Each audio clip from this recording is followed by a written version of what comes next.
Ho scelto di iniziare con il Cammino di Santiago perché, non avendo mai affrontato un trekking così lungo da solo, mi sembrava sinceramente il più accessibile. Il percorso è semplice e ben segnalato, vitto e alloggio sono sempre facilmente reperibili e la lunghezza delle tappe è estremamente flessibile. Si possono accorciare o allungare secondo il proprio ritmo, grazie alla vasta presenza di ostelli e punti di ristoro lungo il percorso. Questo è il Cammino di Santiago.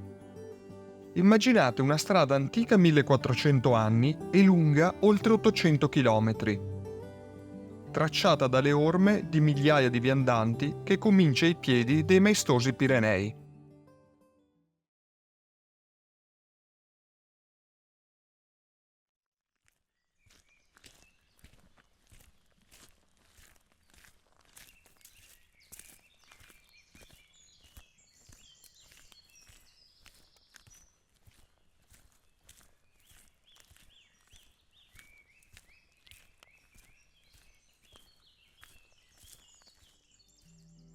La prima tappa, che è anche la più temuta, è l'attraversamento dei Pirenei. Sulla mappa la linea rossa traccia il percorso del cammino. Ogni paese evidenziato in bianco segna la fine di una tappa. È qui che i pellegrini si fermano per ristorarsi prima di riprendere il loro viaggio verso Santiago. Quando sono partito, credevo che pochi affrontassero il cammino in solitaria. Invece, ho scoperto che quasi tutti lo intraprendono da soli. Ed è il primo consiglio che voglio darvi. Partire con altri significa rischiare di perdere gran parte dell'esperienza.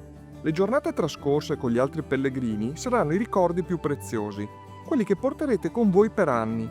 Partite soli, a qualsiasi età, e troverete compagni di viaggio che non dimenticherete mai.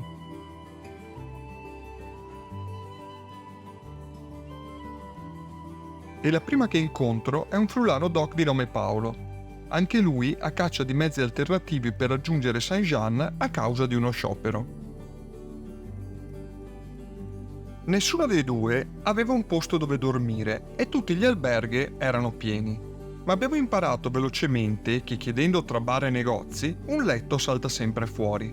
Sarà il primo di 280 diversi nei prossimi 11 mesi. Con i miei 20 kg di zaino, che saranno argomento di discussione ovunque mi recherò, ho affrontato i 1432 metri di dislivello del Col de l'Épéder. È stato liberato solo il giorno prima dalla neve, ma la vera difficoltà è la mancanza di fonti d'acqua fino alla fontana di Roland. Arrivare a Roncisvalle e poi a Zubiri non è stato semplice. Gli ostelli pieni, i pellegrini tantissimi. Ma il cammino ha i suoi modi di prendersi cura di te e Paolo è riuscito a tenermi un posto nella maestosa Real Collegiata del XII secolo.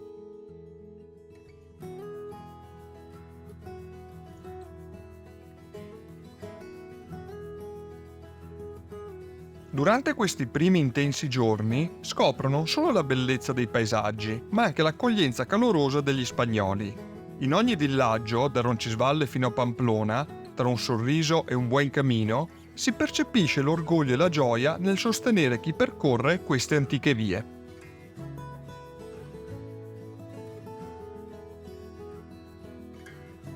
Questi primi giorni mi hanno insegnato l'importanza di abbandonare quel rigido itinerario che spesso ci imponiamo ed essere aperti a quei momenti fortuiti. Quelli che spesso finiscono per essere la parte più memorabile del viaggio, che mi porta alla prima regola d'oro che ho imparato sul cammino. Adattati e non pianificare troppo. Treni cancellati, ostelli pieni, meteo imprevedibile e cibo sconosciuto. Tutto può essere trasformato in un'opportunità per visitare un luogo dove non ti saresti mai fermato e incontrare persone con cui non avresti mai parlato.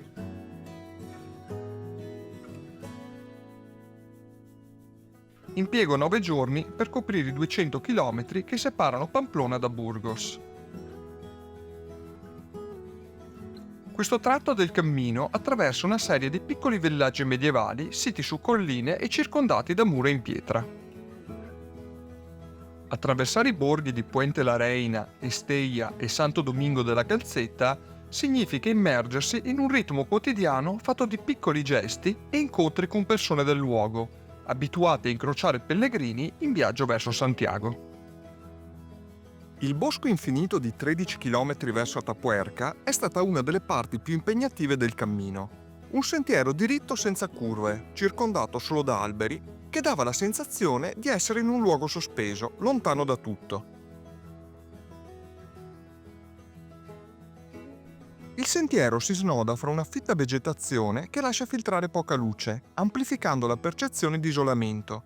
Non ci sono punti di riferimento né paesi in vista e il silenzio è rotto solo dal vento fra i rami e dai passi sul terreno. Quando finalmente il bosco si apre e Atapuerca appare in lontananza, si percepisce un nuovo inizio, un passo più vicino alla meta.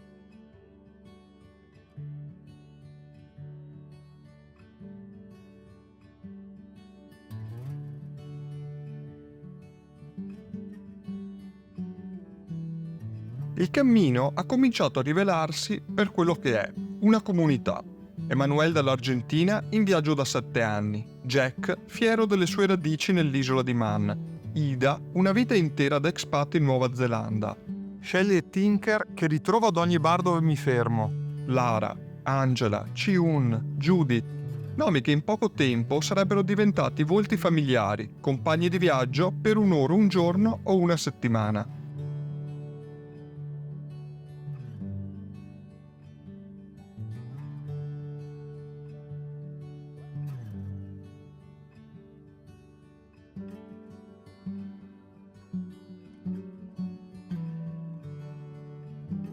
La strada verso Burgos è un mosaico di vallate spettacolari, con i colori cangianti delle stagioni che si riflettono nei campi. Dalla Navarra si attraversa la Rioja, la cantina di Spagna.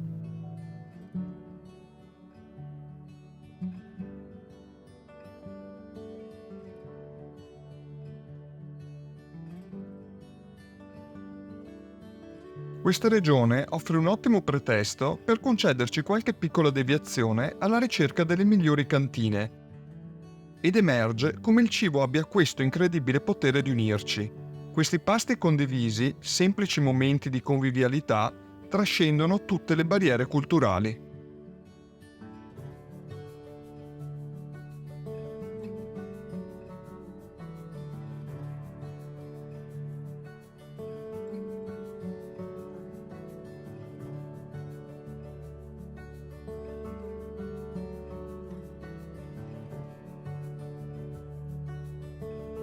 Questa prima parte del cammino ha risvegliato in me un antico desiderio di ascoltare.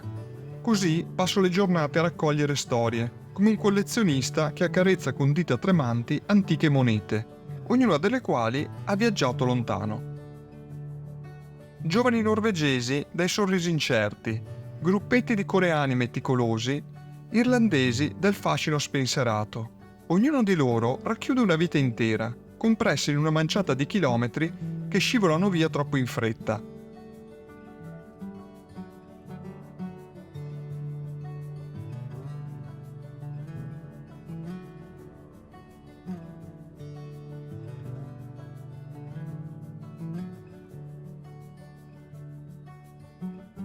Ogni differenza tra le persone si dissolve al vento. Non c'è barriera di nazionalità, età o condizione sociale. Le maschere che abbiamo pazientemente costruito nel corso degli anni, con le loro illusioni e pretese, si sgretolano sotto il peso della strada,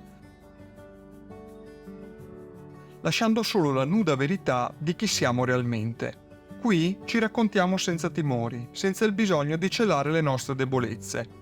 Tutti camminiamo verso lo stesso orizzonte, spinti da motivazioni diverse, ma uniti da un cammino comune.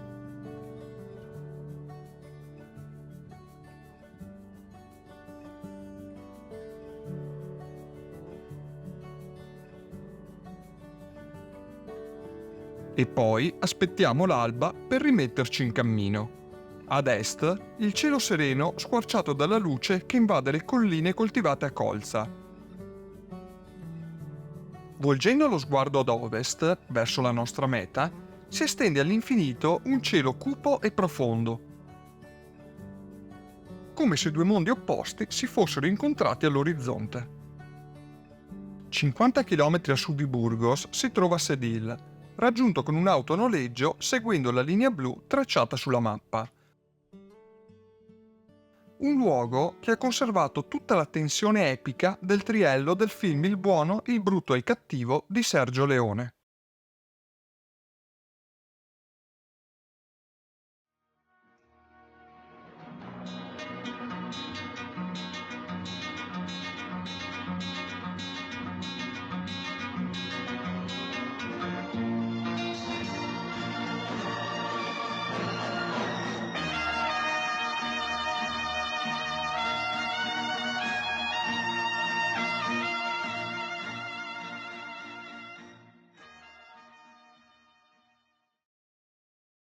Burgos è tra le città più belle visitate,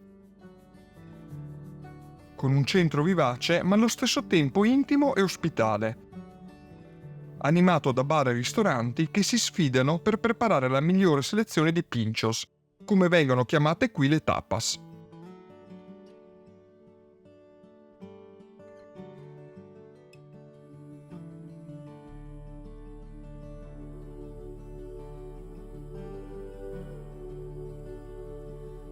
La cattedrale, che si erge maestosa con le sue torri gotiche, racchiude navate dalle volte sorprendenti per differenze di stili e colori.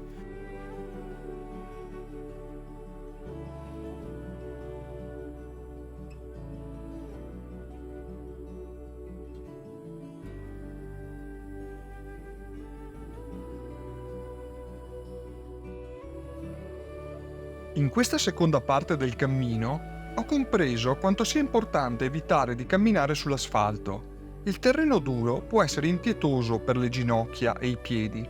Camminare invece sull'erba, lasciando che la natura ti sostenga e alleggerisca il tuo passo, fa davvero la differenza sulle lunghe distanze. Da Burgos a León ci sono circa 180 km da percorrere, suddivisi in 8 giorni di cammino. Questi lunghi tratti attraverso le mesetas sono l'occasione ideale per darvi qualche consiglio su come gestire le spese quotidiane. Gli ostelli municipali, semplici ma dotati di tutto il necessario, sono un'ottima scelta soprattutto nelle prime tappe. Costano tra i 5 e i 10 euro a notte, sono puliti, ben organizzati e rappresentano luoghi naturali di aggregazione. Non si possono prenotare e vige la regola del chi prima arriva meglio alloggia, motivo per cui è consigliabile mettersi in cammino presto, non oltre le 7:30. Quando avrete trovato i vostri compagni di viaggio, vi consiglio di passare agli ostelli privati.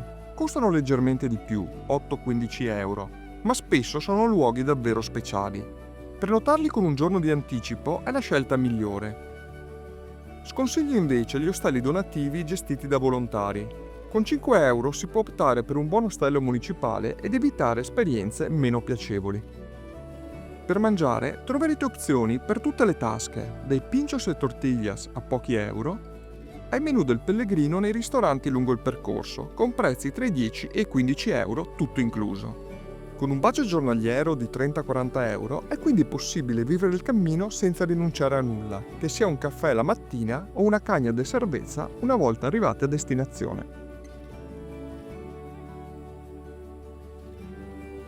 Fortunatamente non sono l'unico a voler affrontare l'apparente monotonia delle mesetas. La mattina ritrovo Jasmine, che mi conduce nel suo mondo di dettagli, nascosti in una foglia o nella vernice scrostata di un cancello. Con Olgar ci regaliamo un pomeriggio di frivolezze a parlare di calcio, del Friburgo e della Champions League. Passare tra argomenti così diversi, saltando da una lingua all'altra, è l'essenza del cammino.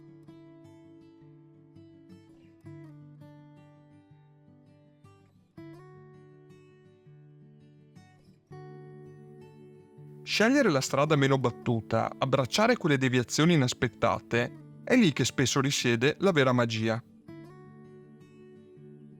Si tratta di essere presenti e consapevoli del viaggio, non solo concentrati sulla destinazione.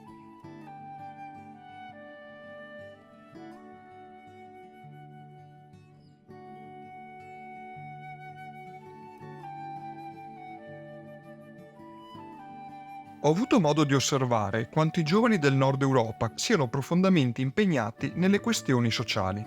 Le loro scelte, come ridurre il consumo di carne e privilegiare viaggi in treno su lunghe distanze, riflettono un impegno tangibile nella riduzione della propria impronta ambientale. Comportamenti che in Italia troppo spesso vengono addirittura derisi, ampliando la forbice che ci separa dall'Europa di cui dovremmo far parte.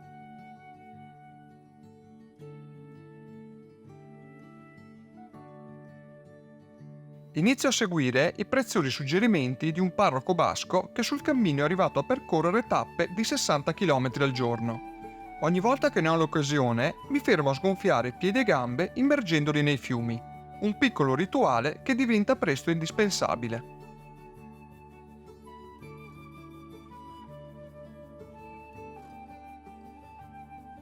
Inevitabilmente ti imbatti in persone che da pellegrini sono diventati parte del cammino. Come una coppia di ragazzi italiani, Matteo e Paola, che in camper lo stanno percorrendo a ritroso offrendo un timbro di cera lacca come dono ai pellegrini, mentre condividono le difficoltà che affrontano. Nonostante il loro desiderio di vivere un'esperienza autentica e spontanea, sentono sempre più forte la pressione di un ambiente in cui gli interessi economici stanno prendendo piede, trasformando il cammino in un'attrazione turistica regolamentata e distante dalla vera essenza del pellegrinaggio.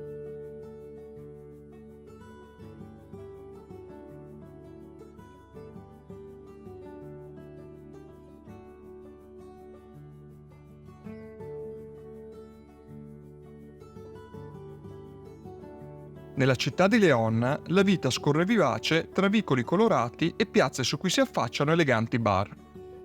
Qui, nei caffè all'aperto, la gente del posto si ritrova per assaporare le delizie locali, come la celebre Sessine de León. Al suo centro si erge la cattedrale gotica di ispirazione francese che veglia da secoli sul cammino dei pellegrini. La sua fama è data dalle ammaglianti vetrate, che danno vita a un dialogo tra il sole e la mano dell'artista.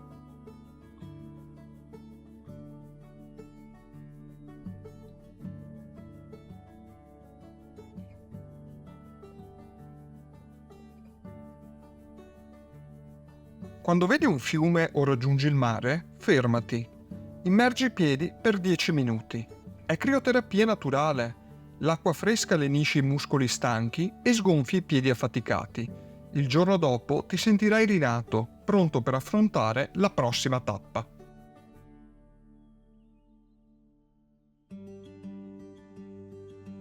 Da León a Sarria i chilometri da percorrere sono 200, suddivisi in 8 tappe.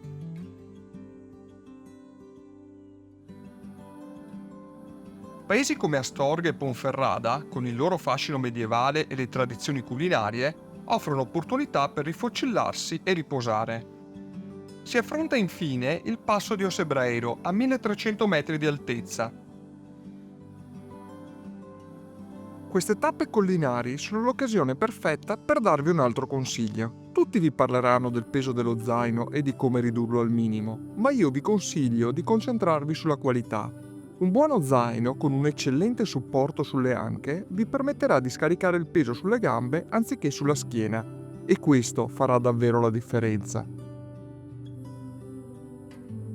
Le Asturie sono da sempre un rifugio di natura selvaggia e di antiche tradizioni. Fu tra queste vallate verdeggianti che il giovane Antoni Gaudì trovò parte del suo slancio creativo, osservando l'armonia della natura, le forme ondulate e l'interazione tra il mondo organico e l'architettura. Elementi che avrebbero poi caratterizzato il suo stile inconfondibile.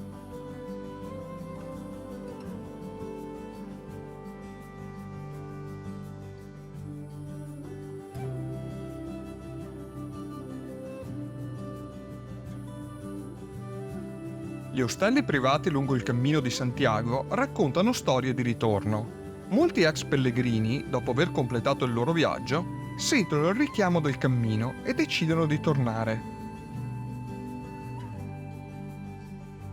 Sono luoghi intimi e personali, come l'albergue San Miguel a Hospital de Orbigo, dove le pareti sono addobbate con quadri dipinti dei pellegrini stessi.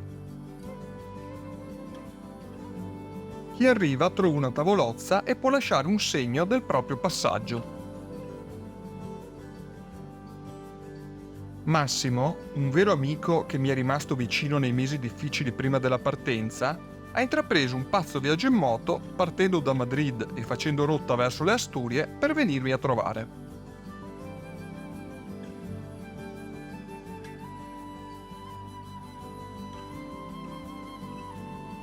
I rituali del cammino sono momenti di profonda introspezione e significato.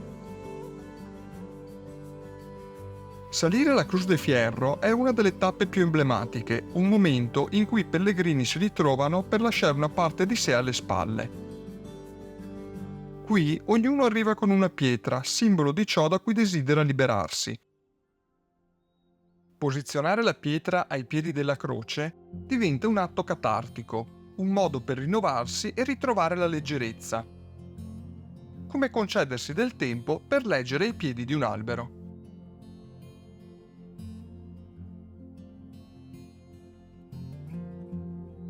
In cammino, lo spirito di comunità che ci accompagna si manifesta nei piccoli gesti quotidiani. Ed è sorprendente come il semplice gesto di offrire una pomata, mentre sei alle prese con una caviglia dolorante, ti dimostri che anche quando credi di poter fare tutto da solo, l'aiuto arriva inaspettatamente.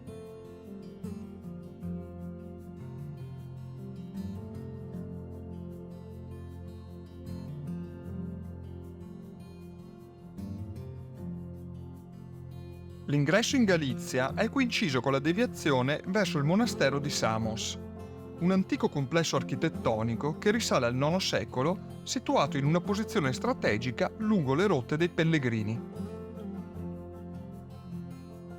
Scollinata l'ultima difficoltà del cammino ed entrato in Galizia, faccio conoscenza con quello che sarà il gruppo che mi accompagnerà fino a Santiago.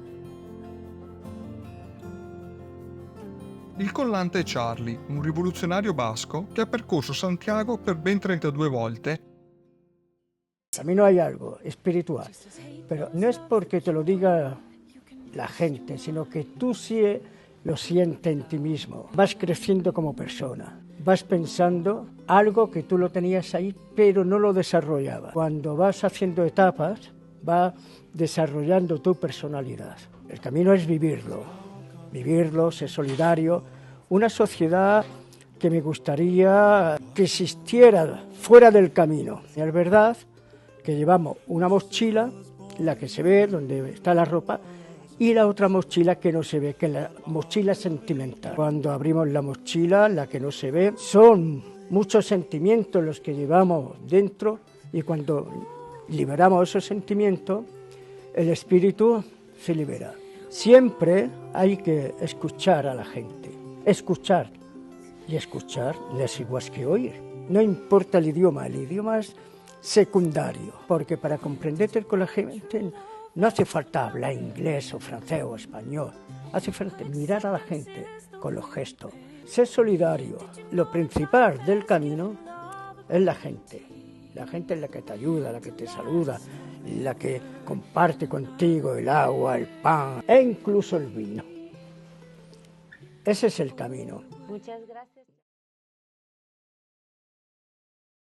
Poi c'è Joanna, un ingegnere biologico di Medellin, con un sorriso dolce e la tenacia di chi si allena per partecipare agli Ironman. Oscar, un manager di Madrid che unisce l'intelligenza ad una sensibilità rara, e infine Rebecca, un architetto di León che affronta ogni giorno con entusiasmo e determinazione, ma soprattutto un mix di saggezza e curiosità che la guida.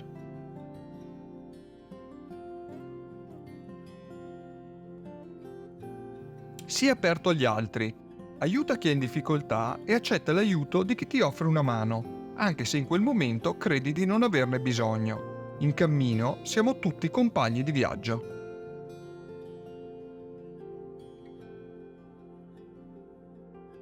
Gli ultimi 115 km che ci separano da Santiago si percorrono in 5 giorni e si snodano attraverso boschi, villaggi pittoreschi e paesaggi collinari.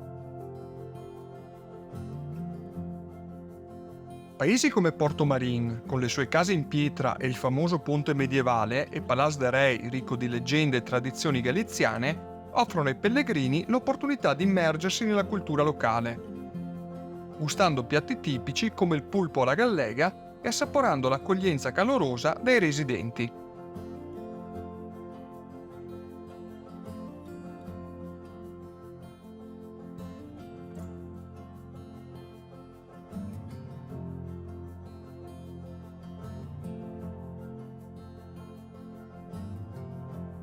All'inizio del mio viaggio, una delle cose che più temevo era che il cammino di Santiago fosse intriso di una forte connotazione religiosa.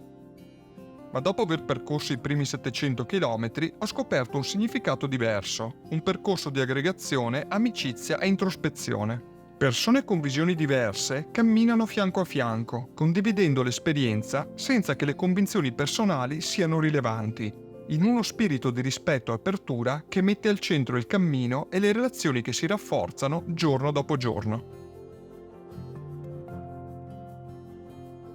Da Sarri in poi il cammino purtroppo cambia volto.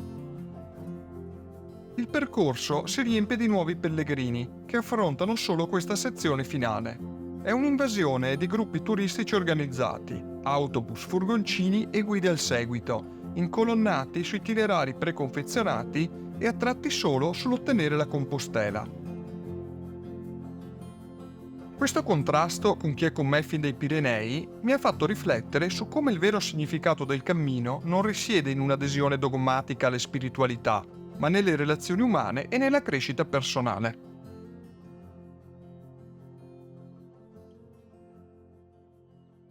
Nello spirito di condivisione del cammino, ho deciso di contribuire preparando un'italianissima carbonara. Ci siamo ritrovati a cena insieme anche a Diego, che ha raggiunto Johanna dalla Colombia, e Vincent e Chico, con cui abbiamo condiviso centinaia di chilometri.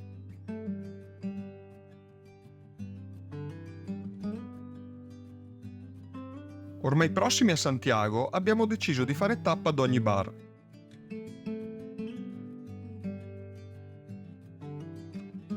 Fino ad arrivare alla Vacolla ubriachi e felici.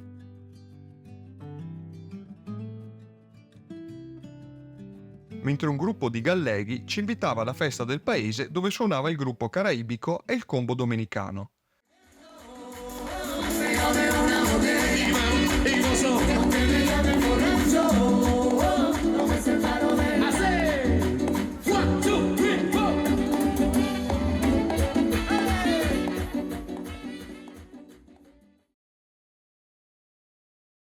Come spiegarvi il significato di questo pellegrinaggio? Ci ho pensato a lungo. Immaginate il sovraccarico sensoriale. Per un mese ho pensato al momento in cui sarei arrivato a Santiago ogni giorno, provando ad immaginarmi come sarebbe stato e poi di colpo ti ritrovi in quella piazza.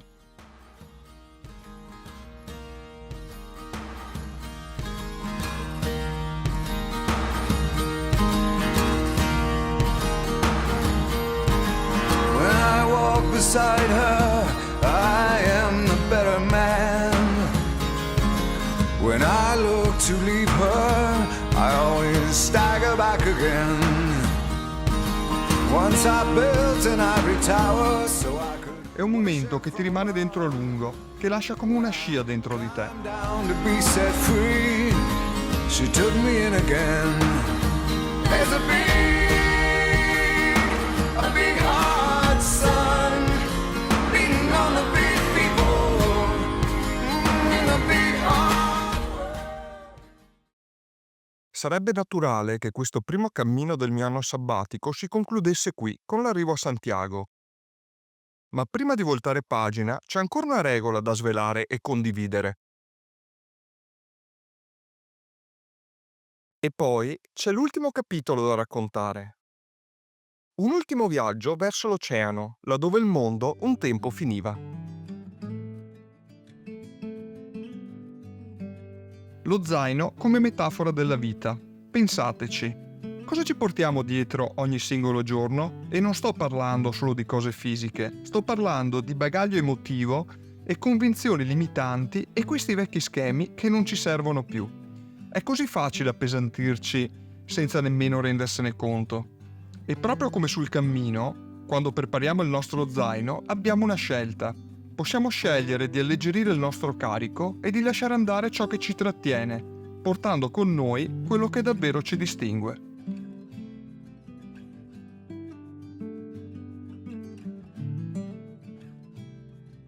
Finisterre e Muxia si raggiungono con un ultimo sprint di 120 km suddivisi in 4 tappe di 30 km ciascuna.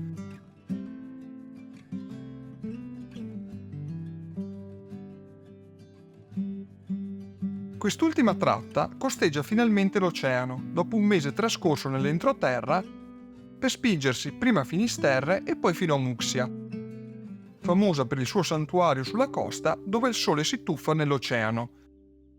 Un luogo sacro che ispira una profonda connessione con la natura e la spiritualità. Questi ultimi chilometri con un meraviglioso clima primaverile mi portano a darvi l'ultimo consiglio. Il periodo migliore per affrontare il cammino. Scegliete la primavera o l'autunno ed evitate l'estate, sia per le temperature che per l'affollamento lungo il percorso. In alta stagione sarà più difficile trovare posto negli ostelli e perderete quel senso di complicità con gli altri pellegrini che invece si vive nei periodi meno affollati. La nostalgia per un capitolo che si chiude è alleviata dall'aria intrisa del profumo fresco e penetrante delle foreste di eucalipti, che preannunciano l'oceano ormai prossimo.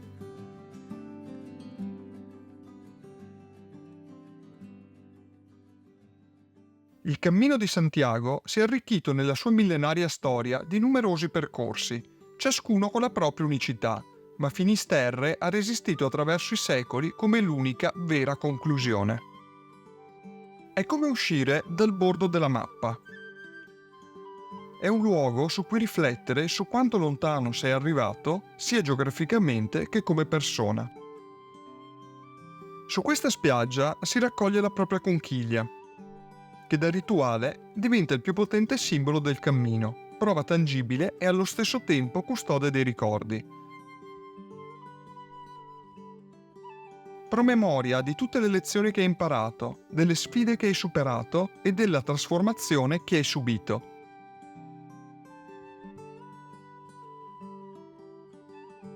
Ognuno di noi torna a casa con una conchiglia diversa perché non ci saranno mai due pellegrinaggi identici.